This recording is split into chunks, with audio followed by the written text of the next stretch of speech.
Good evening. It's back. The legislature resumed here at Queen's Park today after the longest recess in 25 years. Doug Ford promised there would be a new tone, and he and his MPPs delivered. But how long will that last? As protesters circled Queen's Park outside, it was a very different feel inside. Member for Nickel Belt.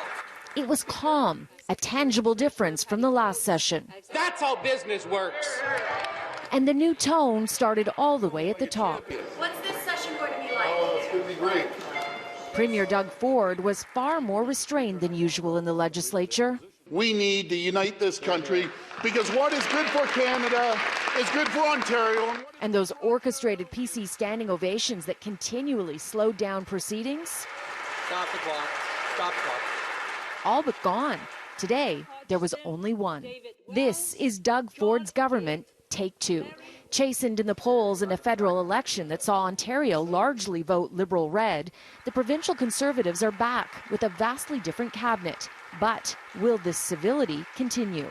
Do you really think that's going to last for very long? Look, there are going to be days when there will be very fierce, passionate debate. I suspect later on today that'll happen as well. But I think ultimately the tone that you saw today is the balance that we'd like to strike in the House, and I get the same sense from the opposition that they're on the same page. But the opposition isn't buying it. Well, time will tell. I mean, time will tell what this government, what this government's going to behave like. But look, they can put on a happy face here in the ledge, right? They can calm their behavior at question period. But is that going to make any hill of beans of difference with kids who need supports in the classrooms that are being cut?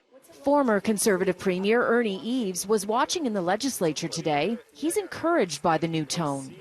I think the government was quite inexperienced in its first year. They had a lot of things they wanted to do. They may have bitten off a little more than they could chew in terms of the number of things they were trying to do all at the same time. In its first year, the Ford government appeared to have been trying to do too much too fast. It's now walked back several pieces of policy, just last week announcing it will increase high school class sizes to 25 instead of 28 as it tries to reach a deal with teachers. A sign it isn't digging in its heels quite as deeply as before. I think people, reasonable folks, would acknowledge it is a step in the right direction. It is not the final offer, to be fair. It is a offer. But a change in tone isn't enough for the autism community. It's time.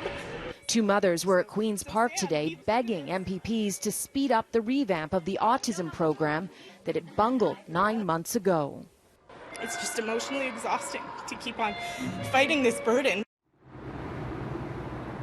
Now remember, when Doug Ford became Premier, he had had no experience at all here at Queen's Park, nor did his longtime friend who became his Chief of Staff. Now Ford has a new Chief of Staff and more experienced voices around him. And as one of those voices said to me today, it's time for him to get out of campaign fight mode and start to govern.